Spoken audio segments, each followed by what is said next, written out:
Few experiences are as painful and difficult as divorce, but when that heartbreak is also met with deception and betrayal, it can be absolutely devastating. My client and her husband were together for over 20 years. He always insisted on handling the finances, and because he was always so organized and orderly and seemed to make their income stretch further than she could, she didn't have a problem letting go of the stress and responsibility. But when their marriage broke down, she discovered he'd been taking advantage of her all along.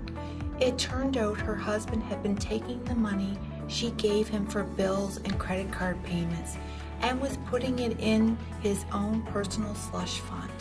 Bills were regularly going past due, but she never found out because he had the bills and bank notices sent to his work. When he left, he also left more than $150,000 in unpaid debts, all of which were either in both of their names or in her name alone.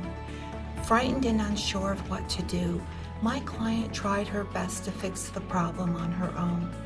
She got a second job and moved into a smaller apartment, but the collection notices came faster than she could manage. In a final fit of desperation, she cashed in all of her RRSPs, hoping that would be enough to cover the balance. But they barely scratched the surface. She still had so much debt, but now she had nothing left to fall back on.